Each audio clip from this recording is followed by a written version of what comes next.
अथ पञ्चपञ्चाशः सर्गः। सन्दिश्य राक्षसान् घोरान् रावणोऽष्टौ महाबलान् आत्मानम् बुद्धिवैक्लव्यात् कृतकृत्यममन्यत स चिन्तयानो वैदेहीम् कामबाणैः प्रपीडितः प्रविवेश गृहम् रम्यम् सीताम् द्रष्टुमभित्वरन् स प्रविश्यतु तद्वेश्म रावणो राक्षसाधिपः अपश्यद्राक्षसी मध्ये सीताम् दुःखपरायणाम् अश्रुपूर्णमुखीम् दीनाम् शोकभारावपीडिताम् वायुवेगैरिवाक्रान्ताम् मज्जन्तीम् नावमर्णवे मृगयूथपरिभ्रष्टाम् मृगींश्वभिरिवावृताम् अधोगतमुखीम् सीताम् तामभ्येत्य निशाचरः ताम् तु शोकवशाद्दीनामवशाम् राक्षसाधिपः सबलाद्दर्शयामास गृहम् देवगृहोपमम् हर्म्यप्रासादसंवादम् स्त्रीसहस्रनिषेवितम् नानापक्षिगणैर्जुष्टम् नानारत्नसमन्वितम् दान्तकैस्तापनीयैश्च स्फाटिकैराजतैस्तथा वज्रवैदूर्यचित्रैश्च स्तम्भैर्दृष्टिमनोरमैः दिव्यदुन्दुभिर्निर्घोषम् तप्तकाञ्चनभूषणम् सोपानम् काञ्चनम् चित्रमारुरोहतया सह दान्तकाराजताश्चैव गवाक्षाः प्रियदर्शनाः हेमजालावृताश्चासंस्तत्र प्रासादपङ्क्तयः सुधामणिविचित्राणि भूमिभागानि सर्वशः दशग्रीवस्वभवने प्रादर्शयत मैथिलीम् दीर्घिकाः पुष्करिण्यश्च नानापुष्पसमावृताः रावणो दर्शयामास सीताम् शोकपरायणाम् दर्शयित्वा तु वैदेहीम् कृत्स्नम् तद्भवनोत्तमम् उवाच वाक्यम् पापात्मा सीताम् लोभितुमिच्छया दशराक्षसकोट्यश्च 22 वर्जयित्वा जरावृद्धान् बालांश्च रजनीचरान् तेषाम् प्रभुरहम् सीते सर्वेषाम् भीमकर्मणाम् सहस्रमेकमेकस्य मम कार्यपुरःसरम् यदिदम् राज्यतन्त्रम् मे त्वयि सर्वम् प्रतिष्ठितम्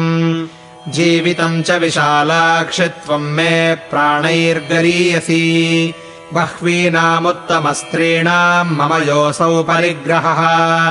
तासाम् त्वमीश्वरी सीते मम भार्या भव प्रिये साधु किम् तेऽन्यथा बुद्ध्या रोचयस्व वचो मम भजस्व माभितप्तस्य प्रसादम् कर्तुमर्हसि परिक्षिप्ता समुद्रेण लङ्केयम् शतयोजना नेयम् दर्शयितुम् शक्या सेन्द्रैरपि सुरासुरैः न देवेषु न यक्षेषु न गन्धर्वेषु न ऋषिषु अहम् पश्यामि लोकेषु यो मे वीर्यसमो भवेत् राज्यभ्रष्टेन दीनेन तापसेन पदातिना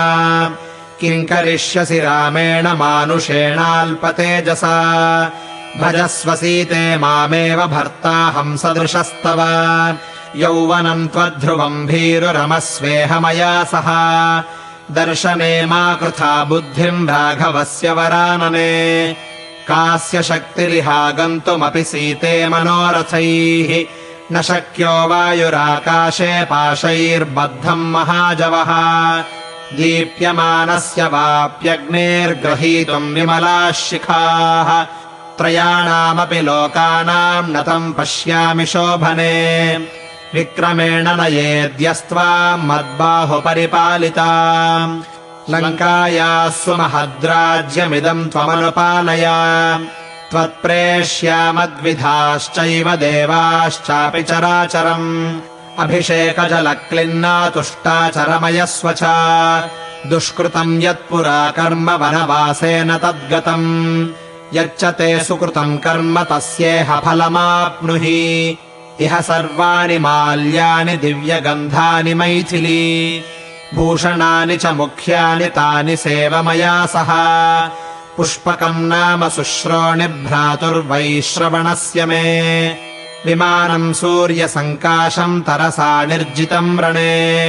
विशालम् रमणीयम् च तद्विमानम् मनोजवम् तत्र सीते मया सार्धम् विहरस्व यथा सुखम् वदनम् पद्मसङ्काशम् विमलम् चारुदर्शनम् शोकार्तम् तु वरारोहेण भ्राजति वरानने एवम् वदति तस्मिन् सा वस्त्रान्तेन वराङ्गना पिधायेन्दुनिभम् सीता मन्दमश्रूण्यवर्तयत् ध्यायन्तीम् तामिवास्वस्थाम् सीताम् चिन्ताहतप्रभाम् उवाच वचनम् वीरो रावणो रजनीचरः अलम् व्रीडेन वैदेहि धर्मलोपकृतेन ते आर्षोऽयम् देवि निष्पन्दो यस्त्वामभिभविष्यति एतौ पादौ मया स्निग्धौ शिरोभिः परिपीडितौ प्रसादम् कुरु मे क्षिप्रम् वश्यो दासोऽहमस्मि ते इमाः शून्या मया वाचः शुष्यमाणेन भाषिताः न चापि रावणः काञ्चिन्मूर्ध्ना स्त्रीम् प्रणमेतः एवमुक्त्वा दशग्रीवो मैथिलीम् जनकात्मजाम् कृतान्तवशमापन्नो ममेयमिति मन्यते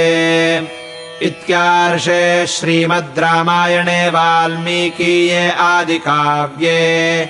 अरण्यकाण्डे 55 सर्गः।